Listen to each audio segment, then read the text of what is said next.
Munchkins, it's your chaotic good of Hamster Ladyville here for another cage boxing review. This piece of plastic and wire is the newest introduction to the PetSmart's Full Cheeks line, which used to be dubbed All Living Things line. However, this is just a rehash of a cage already on the market. Nothing new. Now guess how much money it is during all of this in 2022? $200. This is taking up almost the entire coffee table, but it is more about height. We will be measuring it. So, without further ado, welcome on in everybody. My name is Munchie and I make hamster, gerbil, and mice reviews for stuff like this. And also I run a small animal rescue with my team of volunteers here in Washington State. There is different care standards in different countries. So in the United States, where I am from, 450 square inches is the minimum. Reason why we have minimum is so that nobody goes any lower. It is basically a staple for what you need. You don't go to Hogwarts and not be prepared. You gotta have the bare minimum essentials. That's why they give you a list. Is what you need to aim for or higher. Be that achiever. Go for more. These animals in the wild run 5 to 10 miles a night. Putting them inside of something smaller in domestic life, if it's too small, can be seen as very neglectful. Companies like this basically, they market a lot of plastic enclosures. They like to prey on people. And I'm your lovable Munchie. Am I lovable? I don't know. I don't give bear hugs. What is this? I try to educate you guys to better understand the species of animal you are caring for. Now, I did not already destroy this. I am the destroyer of cages, by the way. This was already destroyed. This was the only one at the pet store. So the box, it comes on a pallet and the pallet is stacked. So whatever was on top of this box might have damaged it. I haven't opened it up yet. And if anybody is wondering after I'm done with it, if I don't use it, I simply just return it with everything inside of it. Reviews are really good for people who are just unaware of what they're purchasing. It will save the consumer lots of heartaches for trying to assemble an enclosure that's not worth it. So that's why a review is here. If I could stop 200 people, me just buying one of these is well worth having those 200 people buy this and then finding out that it was not a good enclosure. If this is, we haven't got to that yet. Because the debate right now is people are fighting saying this is a good cage, but is it really worth it? It says 23.5 length times 22 in width. That's how we will find the square inch. You don't include the height in that when you're calculating because the height doesn't matter. It's all about the base, the base, the base. It says this is 517 square inches. However, when you go to measure, you should always measure by the pan. This will be the pan right here. Not the top part, the pan. And usually, whatever sits on top of that pan might be a little bit wider than the pan itself. So always measure in the middle of a pan. Just find that sweet middle spot, measure it there, and then do that on the side. All right. Let's see how to open. Ha! Don't let the packaging fool you. It's not a square. We give a... Okay, come out. This is not funny, cage. Come on out. Oh, it's heavy. Surprisingly enough, this is heavy. Bada bing, bada boom. I'm not gonna read the box because basically I'm just gonna tell you what's inside of it. There is free stuff for you inside of it because they like to bundle this. It's kind of their way of saying, here's the starter enclosure, please pick this one. If this is not gonna be 450 square inches and it's actually lower, this is definitely not a cage I would recommend because of that price tag of $200. Really not worth it when there's other better enclosures around that price range. The wire, oh my God, this is super flimsy. These wires should not bend. That's why I like to review because you guys need to know the safety of enclosures like this because the main point is keeping your small animal contained and safe. This is very bendable. This is so flimsy. Like, look at that. That should not bend like that. That right here. I hope physically I can show you this. Already, just because this was smashed by whatever it was sitting underneath on the pallet, this is already caved in. I don't like that. Oh, this doesn't even connect. Do you see this, guys? I think this is another problem here.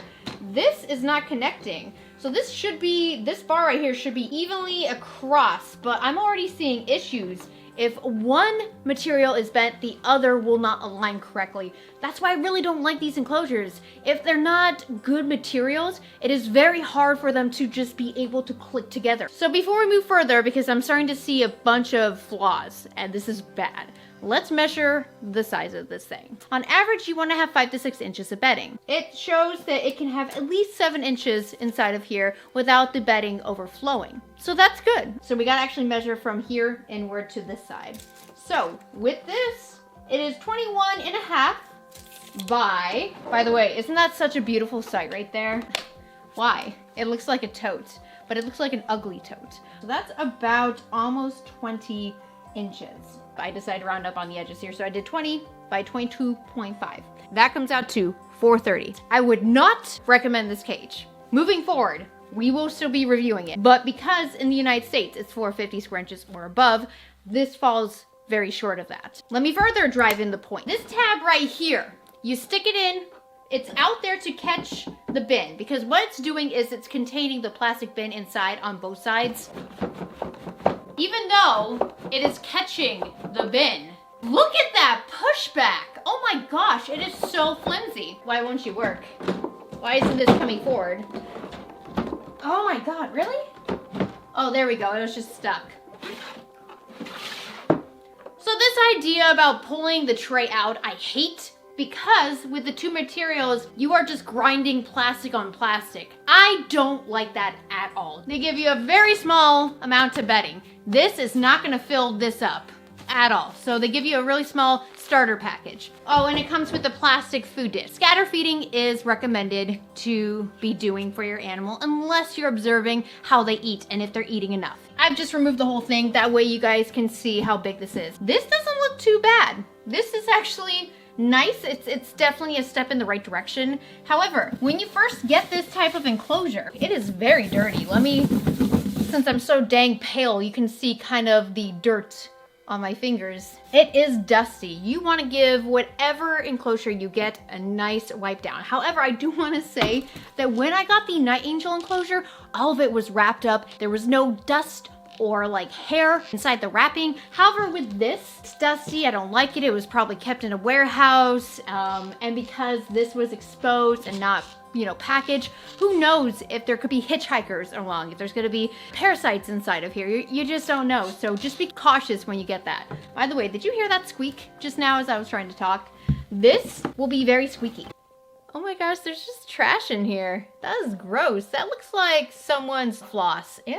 Oh, and it looks like we got plastic from I don't know where. This is the way that your hamster will stay secure. These are the locks to keep it in place. The locks I don't find to be too bad. You push it off to the side, you push this off, it falls open. This is actually quite big. However, this is here. It's blocking this. This is such a design flaw. Why would you do that?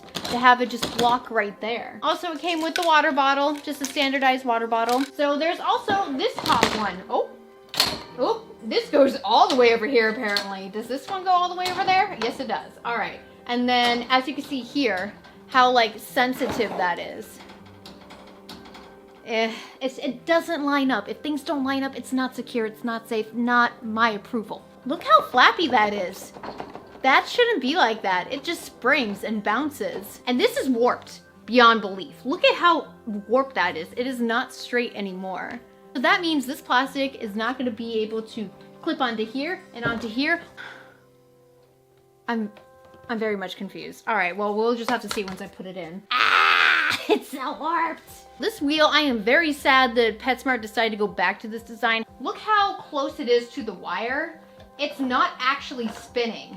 That wheel is not gonna run. It's too tight. But yet in the photo, it looks like it's a free spinning wheel. But look how close, like you can. It's gonna rub on that wire here. When they're actually running on a wheel attached to wire, it causes it to bounce around and you will hear a lot of noise. 6.5 inches. So technically it's the minimum size, what we call minimum size, for a Roboroski hamster, the world's smallest hamster. However, I personally like using, on average, 8-inch wheels for our dwarf hamsters. But Robos can technically fit on this without having to bend their back. Usually they say these are for hamsters, and people are like, oh, well, this is probably for the smallest hamster, Munchie. No. No. California Hamster Association and Ontario Hamster Club up in Canada, check out those websites. Try to learn from people who have been in this hobby for a very long time and know what they're doing and care about these animals. They don't want to see us mess up because pet companies think that this is what we want. don't buy these enclosures. This is not what we want. Don't support this. Let's try to put this back, but not all the way up here. In order for this to stay in here, you have it open so wide. Hamsters, they are always looking to escape, no matter what. It's just their instincts, especially for female Syrian hamsters. A lot of times people are like, well, Munchie, my hamster, I don't think I'm making her happy.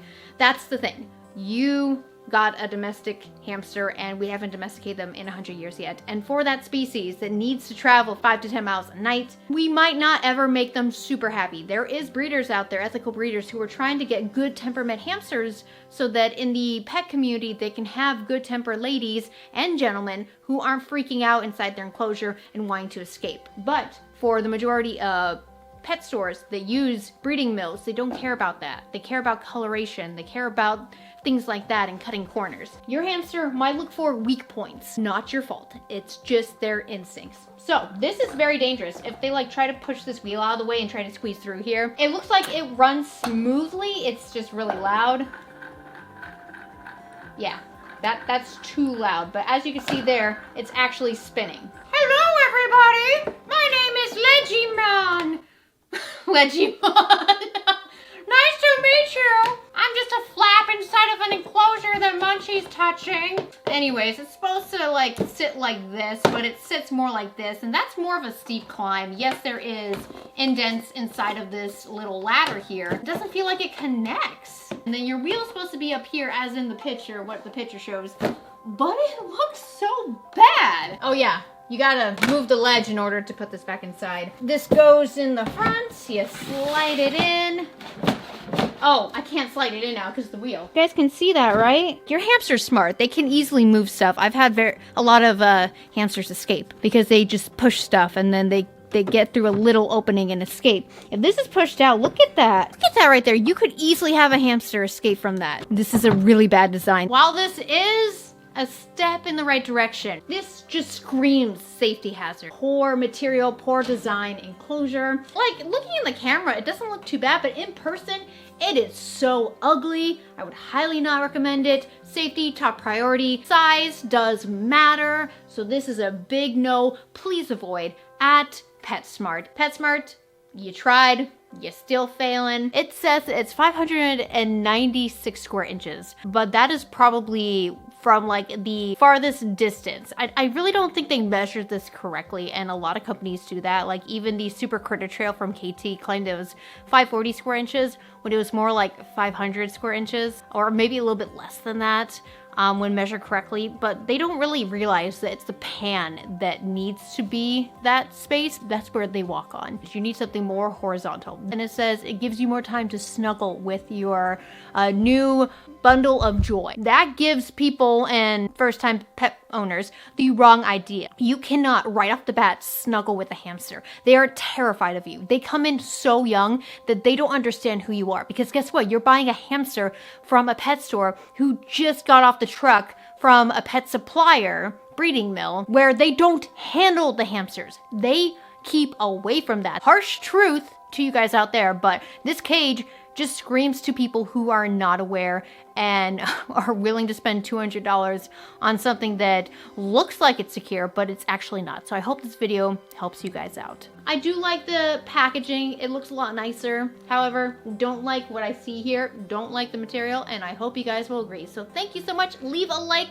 and comment below about what you think of this enclosure, and subscribe if you're new here and would like to become a part of the Munchkin family, see some rescue stories, and see more reviews like this. And thank you again. See you next time. Bye-bye!